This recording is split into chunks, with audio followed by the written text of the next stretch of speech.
Bharat Mata Ki.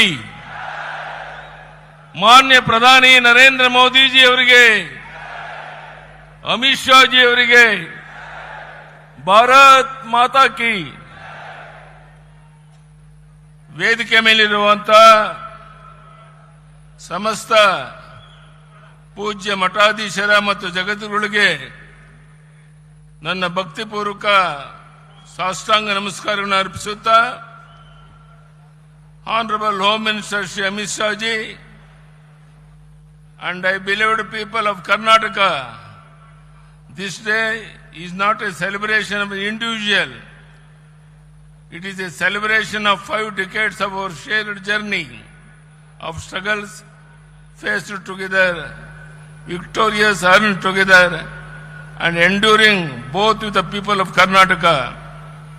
From the streets of Shikaripura to the steps of Vidhan Saudha, my journey has been shaped by the tireless efforts of our Karyakartas and the blessings of our farmers. I stand here today with a heart full of gratitude.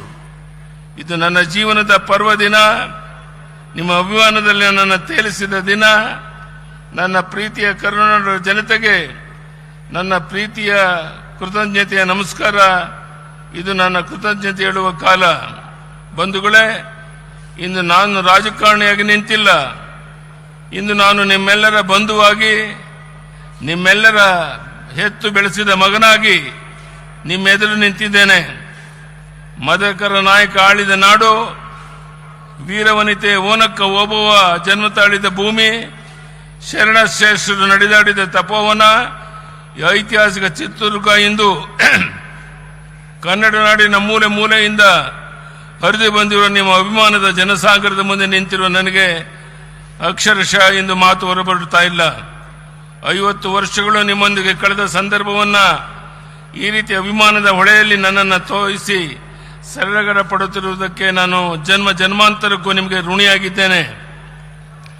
ಎಷ್ಟೇ ಕಾರ್ಯದ ಒತ್ತಡವಿದ್ದರೂ ಸಹ ಇಂದಿನ ಕಾರ್ಯಕ್ರಮದಲ್ಲಿ ಭಾಗವಹಿಸಲು ಆಗಮಿಸಿರುವ ಸರ್ದಾರ್ ವಲ್ಲಭಭಾಯಿ ಪಟೇಲ್ ನಂತರ ದೇಶ ಕಂಡ ದಿಟ್ಟತೆಯ ಗೃಹ ಮಂತ್ರಿ ಅಮಿತ್ ಶಾ ಅವರು ಇಲ್ಲಿ ಬಂದು ಕುಳಿತಿರುವ ನಮ್ಮೊಂದಿಗಿರುವ ಈ ಕ್ಷಣ, ದುರ್ಗದ ನೆಲದಲ್ಲಿ ಅವರೊಬ್ಬ ವೀರ ಮದಕರಿ ನಾಯಕನಂತೆ ಕಂಗೊಳಿಸುತ್ತಿದ್ದಾರೆ.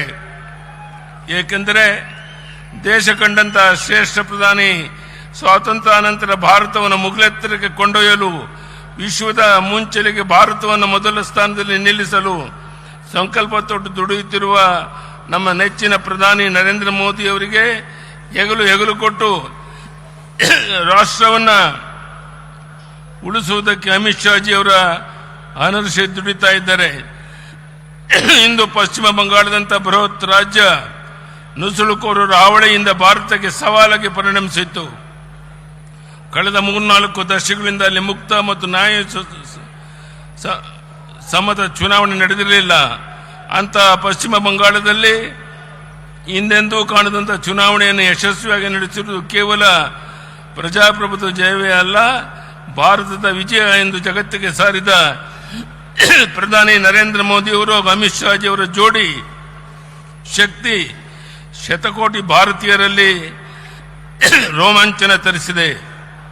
ಇಲ್ಲಿ ಕುಳಿತಿರುವ ಈ ಜನಸಾಗರದ ಪರವಾಗಿ ಪ್ರಧಾನಿ ನರೇಂದ್ರ ಮೋದಿ ಅವರಿಗೆ ಹಾಗೂ ಅಮಿತ್ ಶಾ ಜಿ ಅವರಿಗೆ ಕರ್ನಾಟಕದ ಜನತೆಯ ಪರವಾಗಿ ನಾನು ಹೃದಯ ತುಂಬಿ ಅಭಿನಂದನೆಯನ್ನು ಸಲ್ಲಿಸುತ್ತಿದ್ದೇನೆ. ಇಂದು ಅಭಿಮಾನೋತ್ಸವದಲ್ಲಿ ಭಾಗವಹಿಸಲು ಆಗಮಿಸುತ್ತಿರುವ ಅಮಿತ್ ಶಾ ಅವರು ಕೇವಲ ನನ್ನ ಅಭಿನಂದನೆಗಷ್ಟೇ ಬಂದಿಲ್ಲ. ಈ ದೇಶ ಸುಭದ್ರವಾಗಿದೆ. ದೇಶಕ್ಕೆ ಎದುರಾಗುವ ಯಾವುದೇ ಒಳಗಿನ ಅಥವಾ ಹೊರಗಿನ ಸವಾಲುಗಳನ್ನು